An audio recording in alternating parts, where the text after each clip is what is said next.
कुछ almost 15 minute तो मैंने बात की हुई है, बाकी का मैं आते जाते रहता हूँ। अभी इनके विचार आप सुनिए, आपके कुछ डाउट्स हो आप इनसे पूछ सकते हैं। आपकी सोसाइटी की ओर से अभी यहाँ पे कोई तो 2 मिनट शेट्टी सर। आदरणीय पाहुणे श्री शिवाजी राजाराम बुचडे, वाघमारे ऐश्वर्या प्रशांत आणि श्री कृष्णा उमाजी बुचडे यांचे खूप हार्दिक स्वागत।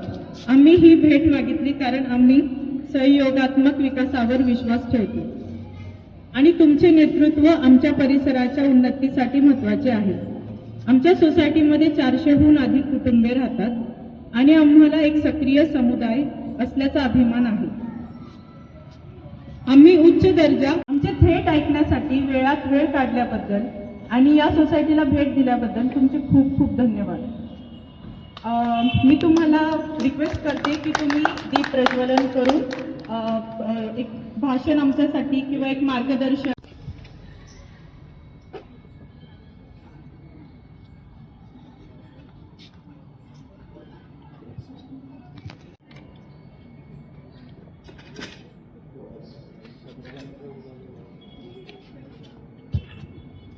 आप भी लीजिए, 5 लोग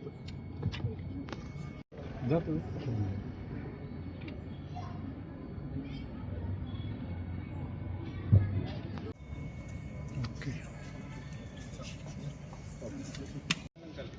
साहब इधर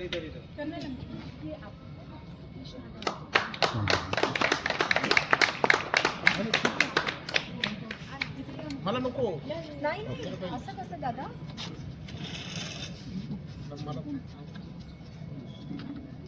दीजिए मेरे पास।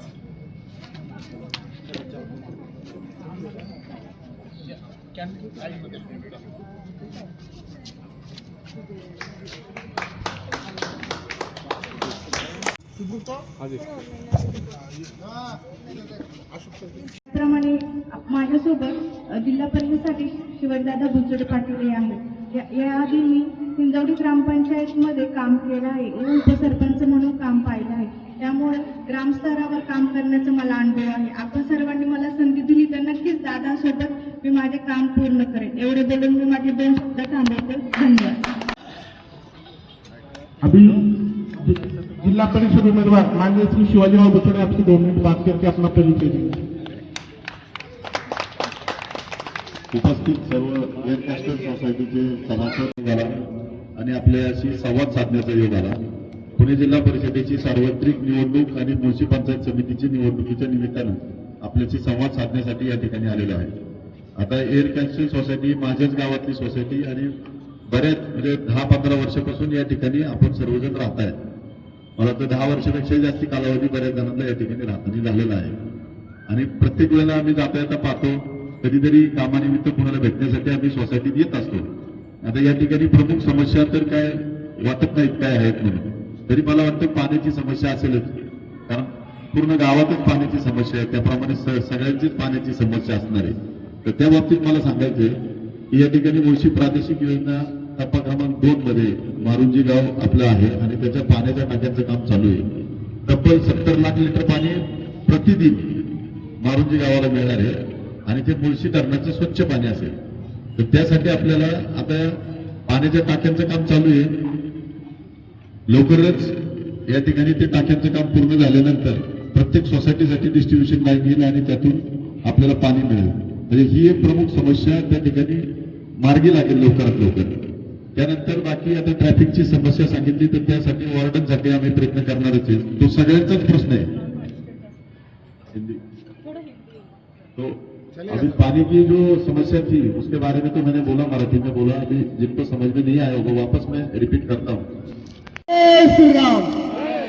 मैं आप लोगों की ओर से माननीय श्री शिवाजीराव और ऐश्वर्या जी को गवाही देता हूँ कि अपने सोसाइटी से 100% वोट अपन आने वाले 7 तारीख को सबसे पहले गांव में जाके डलवाएंगे।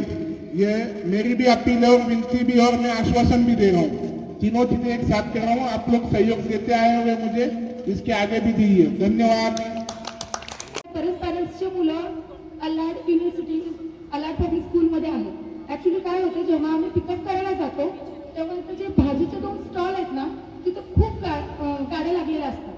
म्हणजे जे भाजी घ्यायला आलेले असतात ते डिरेक्टली रोडवरती गाडी लावतात आणि भाजी घ्यायला जातात. परंतु रोडचं काम न झाल्यामुळे ते परत त्या ठिकाणी आलेले आहेत. तरी आपल्याला येणाऱ्या काळात ते जे अतिक्रमण पुढचं हटवून, जे भाजीच्या गाड्या आहेत ते हटवून आपल्याला त्या ठिकाणी रस्ता मोकळा करायचा आणि ज्यावेळेला रस्ता मोकळा होईल त्यावेळेला ही समस्या ऑटोमॅटिक दूर झालेली आहे. Okay, thank you. MSc DCLला ट्रान्सफर करायची आहे, तर त्यामध्ये तुम्ही आम्हाला मदत केली तर खूप बरं होईल. त्यांना हँडओव्हर करायची. ट्रान्सफॉर्मर आहे का? ट्रान्सफर करून नाही आमच्याकडे. म्हणजे वीज आपल्याला ट्रान्सफर करायची का?